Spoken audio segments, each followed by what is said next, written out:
친구들 안녕하세요. 일주일 동안 잘 지냈지요? 지난주에는 묵주기도에 대해서 알아보고 집에서 가족들과 함께 묵주기도 해보기로 했었는데 잘하고 있겠죠? 나중에 잘하고 있나 다 같이 검사 맡을 거예요. 자, 오늘은 예수님을 만난 사람의 이야기를 해볼 건데요. 같이 성경 구절 먼저 읽고 시작하면 좋겠어요. 루카복음 19장 1절에서 10절까지의 말씀입니다. 예수님께서 예리코에 들어가시어 거리를 지나고 계셨다. 마침 거기에 자케오라는 사람이 있었는데 그는 세관장이고 또 부자였다. 그는 예수님께서 어떠한 분이신지 보려고 애썼지만 군중에 가려 볼 수가 없었다. 키가 작았기 때문이다. 그래서 앞질러 달려가 돌 무화과 나무로 올라갔다. 그곳을 지나시는 예수님을 보려는 것이었다. 예수님께서 거기에 이르러 위를 쳐다보시며 그에게 이르셨다. 자케오야 얼른 내려오너라. 오늘은 내가 내 집에 머물러야 하겠다. 자케오는 얼른 내려와 예수님을 기쁘게 맞아들였다. 그것을 보고 사람들은 모두 저희가 죄인의 집에 들어가 묵는군 하고 투덜거렸다. 그러나 자케오는 일어서서 주님께 말하였다. 보십시오 주님, 제 재산의 반을 가난한 이들에게 주겠습니다. 그리고 제가 다른 사람 것을 횡령하였다면 네 곱절로 갚겠습니다. 그러자 예수님께서 그에게 이르셨다. 오늘 이 집에 구원이 내렸다. 이 사람도 아브라함의 자손이기 때문이다. 사람의 아들은 잃은 이들을 찾아 구원하러 왔다. 잘 읽어보았나요? 예수님이 사시던 시대 이스라엘은 로마의 지배를 받고 있었어요. 세리라고 부르는 세금 걷는 공무원, 세관장이라는 사람들은 같은 민족인 이스라엘 사람들을 들들 볶고 어떻게 해서든 세금을 걷어서 로마에 바쳤지요. 그리고 그 책정한 세금의 수수료를 받으면서 부를 축적했어요. 그러니 이스라엘 사람들 눈에는 세관장, 세리라는 이 사람들이 얼마나 미웠겠어요. 자, 그럼 이번에는 이렇게 사람들의 미움을 받고 있던 자케오에 대해서 한번 생각해 볼까요? 키가 작은 자케오는 같은 이스라엘 민족들에게 세금을 걷었고 덕분에 부자가 되었어요. 그렇지만 사람들은 이 자케오를 손가락질하면서 민족의 배신자, 나쁜 놈 하면서 미워했어요. 부자면 뭐 하겠어요? 진정한 친구도 없고 외톨이에 혼자 굉장히 쓸쓸하고 외로웠을 거예요. 아마 속으로는 겉으로는 막 돈도 많고 사람들한테 이렇게 세금도 걷고 권력도 있었겠지만 속으로는 많이 슬프고 그 마음이 공허했을 거예요. 그런데 어느 날 예수라는 사람에 대한 소문을 들은 거예요. 이 사람은 사람들이 싫어하는 뭐 이렇게 같이 있고 싶어 하지 않는 그런 나병 환자나 눈머니들 이런 사람들도 고쳐 주고 죄인이라고 손가락질 받는 사람들이랑 밥도 먹고 같이 어울린다는 그런 소문을 들은 거예요. 그래서 자교가 '이 사람은 어떤 사람일까?' 궁금했어요. 그래서 마침 이 마을에 자교가 있는 마을에 예수님이 지나간다는 소리를 들은 거예요. 그래서 예수님이 '이 예수라는 사람이 도대체 누굴까?' 하고 그분을 보려고 동네에 나가 봤어요. 그런데 앞에서도 성경에서도 자케오가 키가 작았다 그랬잖아요. 이미 많은 사람들이 모여 있었기 때문에 자케오가 아무리 까치발을 들고 보려고 노력을 해도 예수님을 볼 수가 없었어요. 그래서 어떻게 했어요? 예수님 일행이 지나갈 그 길에 미리 앞질러 달려가서 돌 무화과 나무에 올라갔어요.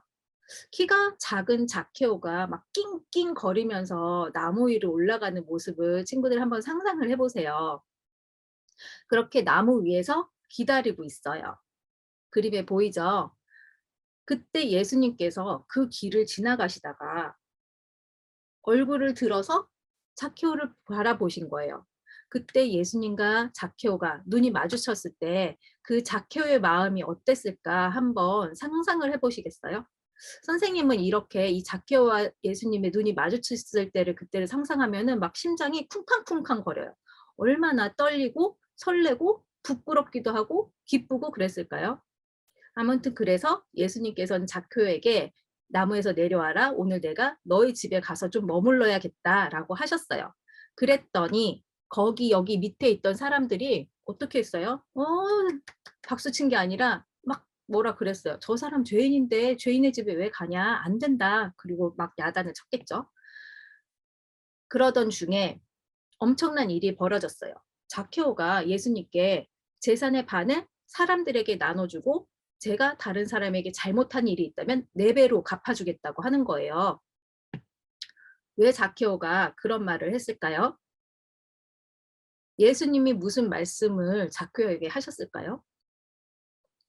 다른 사람들이 뭐라고 손가락질을 하고 욕을 해도 예수님께서는 먼저 자케오에게 다가오셨고 바라봐 주셨고 이름을 불러 주셨고 손을 내밀어 주셨어요.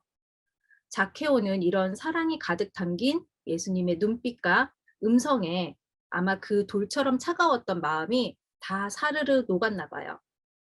친구들 혹시 그 지난주 복음 말씀 생각나세요?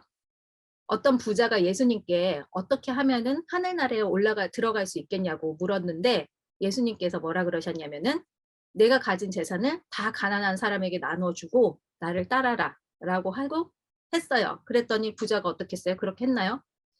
부자는 슬피 울면서 떠나갔다고 했어요.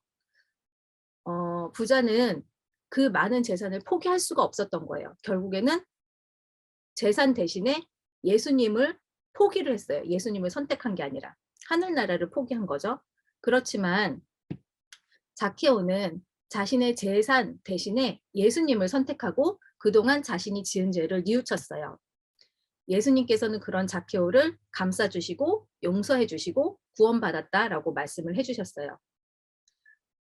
우리는 언제나 착하게만 살 수는 없어요. 항상 죄의 유혹을 받고 있거든요.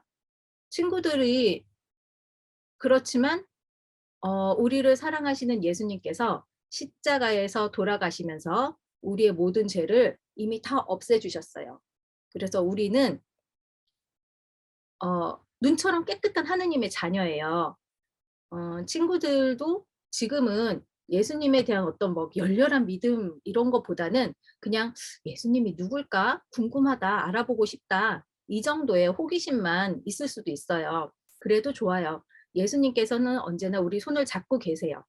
우리가 쪼끔만 더 예수님과 눈을 마주치고 예수님이 뭐라고 하시는지 들으려고 노력하고 그렇게 예수님이 우리 안에 계시다는 거를 알려고 노력을 하면은 되는 거예요. 혹시라도 우리가 살다가 친구들이랑 싸우거나 뭐 부모님께 잘못을 하거나 내가 어떤 죄를 짓더라도 '아 내가 죄 지어서 예수님이 싫어하겠지. 벌 주시겠지.' 이런 생각을 하기보다는 우리가 그 죄를 지은 거를 뉘우치고 다시 하나님의 자녀로 사랑스러운 아들, 딸로 돌아오기를 예수님께서는 그렇게 기다리고 계세요. 오늘 같이 읽었던 성경 구절 마지막에도 "사람의 아들은 잃어버린 사람을 구원하러 왔다."라고 말씀하셨잖아요. 그래서 오늘 이야기처럼 오늘 예수님을 만나기 위해 나무 위에까지 올라간 자케오처럼 우리는 예수님을 만나기 위해서 어떻게 해야 할까 한번 생각해 보는 하루가 됐으면 좋겠고요. 선생님이 그 종이 나눠 줬어요. 거기 보면은 루카복음 성경 구절 다시 한번 읽어 보고 그 옆에 우리가 예수님을 만나기 위해서 어떻게 하면 될지 친구들 한번 곰곰이 생각해 보고 종이에 예쁘게 적어 보면 좋을 것 같아요. 그럼 한 주 동안 또 건강하게 지내고 다음 주일에 건강한 모습으로 또 만나도록 해요. 안녕.